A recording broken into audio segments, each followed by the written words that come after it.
Good morning, students. Today we are going to learn about the relational operator. It is a continuation of the fifth chapter, and this next point is your relational operator. Now, what do you mean by relational operator? Relational operator is these are the symbols that we see.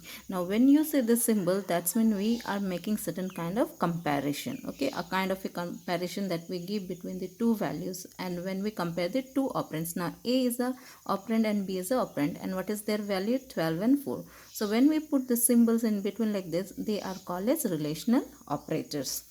Next is your logical operator. What do you mean by logical operator? Logical operators are the kinds of operator that are used for the Boolean. Okay, Boolean data type is used for true and false.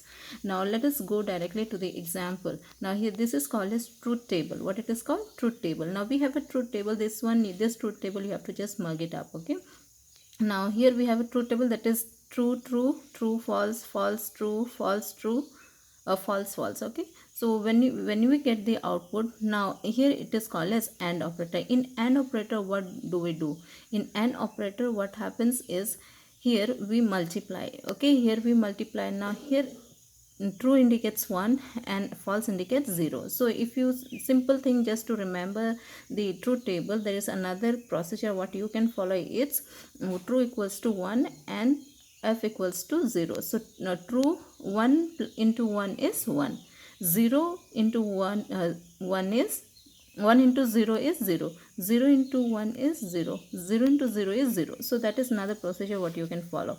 Okay, so we have got two values here. This symbol is called as AND operator. Now we have 15 greater than 3, 15 less than 3. Now what is the condition? It is true or false? So 15 is greater than 3? Yes. So it is true.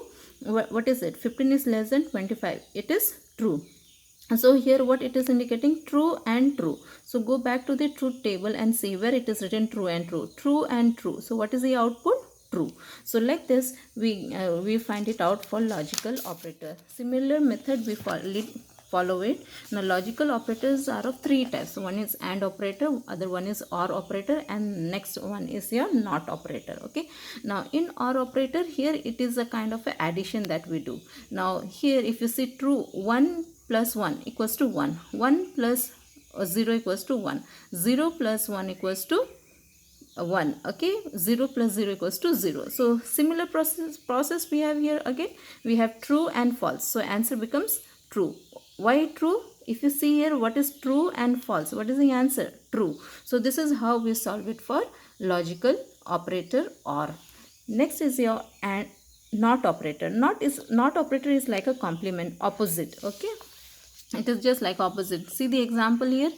True will become false and false will become true. So here if I am giving 15 is greater than 3, the answer is what? True. So when it is true, what is the answer? True becomes false. So this is how we follow for AND, OR and NOT. Okay, AND, OR and NOT. These are called as logical operators. Now next is your assignment operator. Assignment operator is, this is a syntax. Okay, assignment operator is indicated with this symbol called as equal to. Now here age is equals to 15. Age is what? Age is a variable. And what is the expression? Expression is a 15. 15 is a expression, it is a value. So this is called as assignment operator. Equal to symbol is used for assignment operator. Now you need to know the differentials between equal to, single equal to and double equal to. Single equal to is used for assignment operator. Double equal to is used for comparison. Comparison means when we are trying to compare the two values. 8 is double equal to 8. That's mean they are comparing. Okay, it is showing the comparison. So this kind of comparison is used for double equal to. Okay, and next is your, if you see a shorthand method that is given here, if the expression is written as a plus equals to 2, then how the value is been calculated? Here the table is given here, so many examples are given here in the table. You can just clearly see here the value of a is 8 and the value of n is 4. This is a formula what is given. So this is a assignment operator with a simple statement. Okay, this is a shorthand method. So a equals to a plus 1 is same as a plus equals to 1. Okay, it will give you the same value. So what is the symbol that is used here? This is called as modulus. It will show you. Now here an n value, okay, and 8. Now 8 divided by 8 divided by 4. So is there any remainder? No. So what is the remainder? 0. So this is how we get it for the shorthand operator method. Okay. Next class we will see what is the increment and decrement operator.